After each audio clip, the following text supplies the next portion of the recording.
And starting off in chapter 5, we're going to start talking about installing an RODC with staging. Now, chapter 5, at the beginning of chapter 5, as with all chapters, we need to reset our environments. And I've gone ahead and reverted SA1 as well as DC1 and then powered them on as appropriate for this lab. Additionally, I've noticed that there is one small issue that we might run into at step 7 with regards to the account name that pops up. And this is actually a new Windows server. So we don't necessarily have to worry too much about it. If it happens, we'll deal with it. If it doesn't, we'll take it from there. All right. So I've got my server DC powered up here and server SA1 there. So I want to log into both of these. So I'm going to go ahead and click administrator or click the Control Delete, log in as administrator, password 01.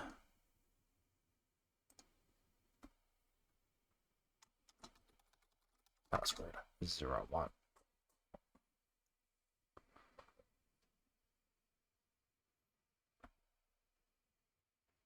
In Server Manager, in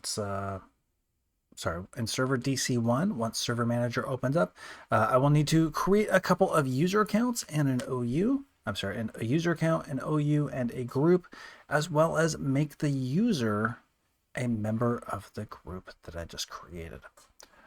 So I will do this into Active Directory users and computers.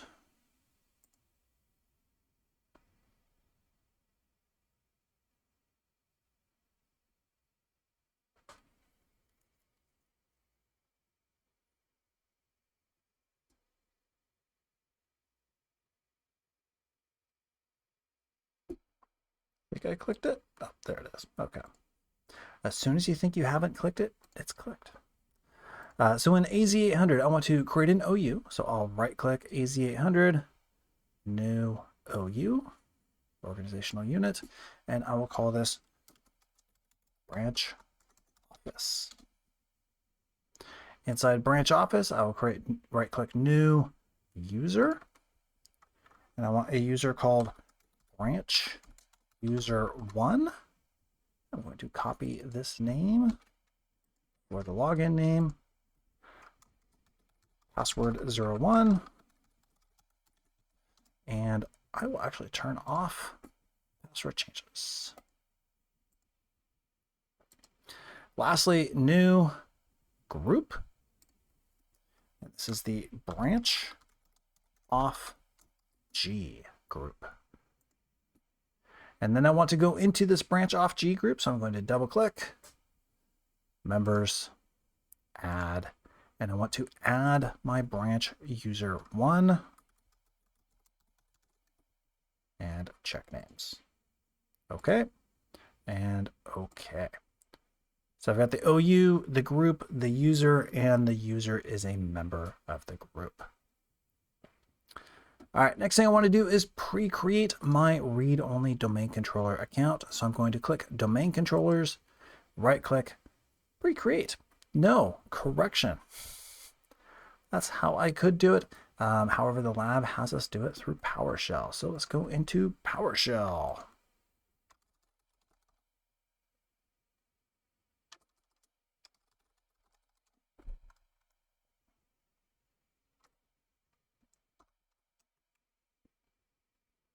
A little bigger.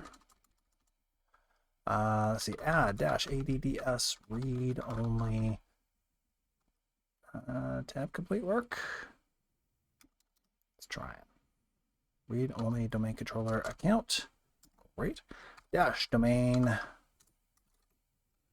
controller account name. Let's try that again. Account name, server SA1 dash domain name, az800.corp dash site name.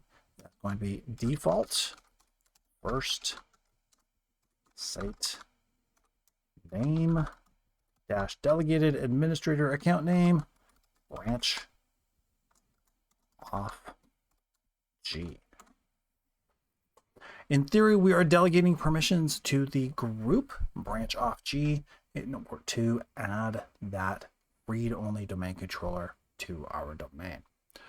Once we're done with that, we should be able to look into ADUC, refresh the page, and we will see server SA1 has been pre-created. However, it is currently unoccupied, so we haven't yet moved it in. Okay, on to server SA1. Let's open up PowerShell.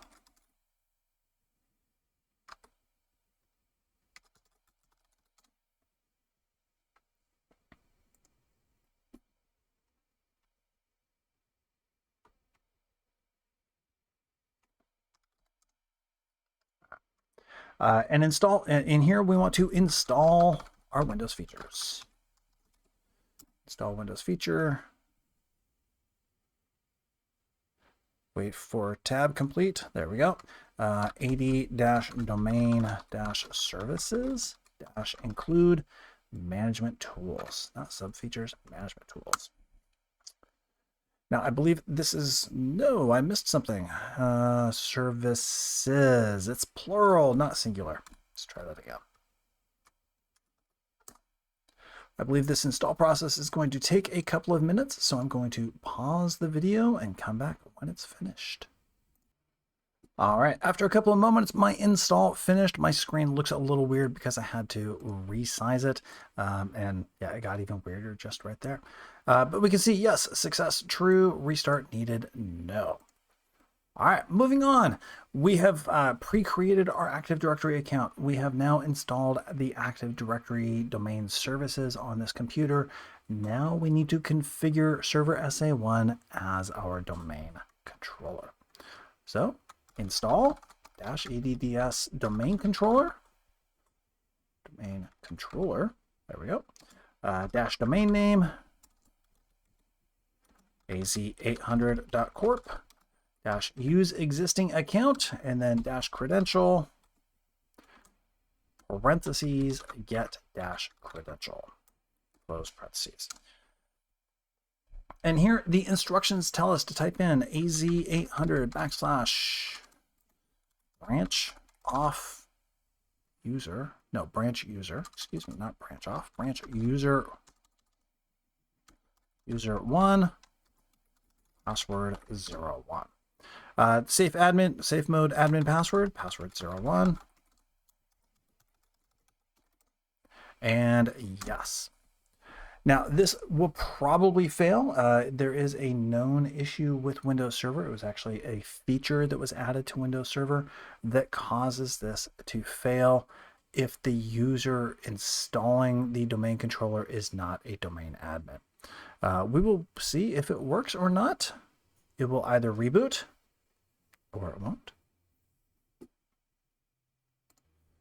All right, and there is the error we get, and it says specifically an account with this name exists, but was blocked by a security policy.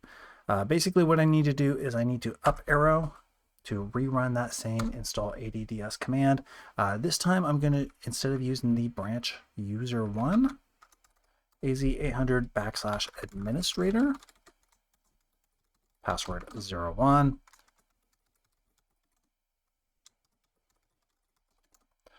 So I have, yes.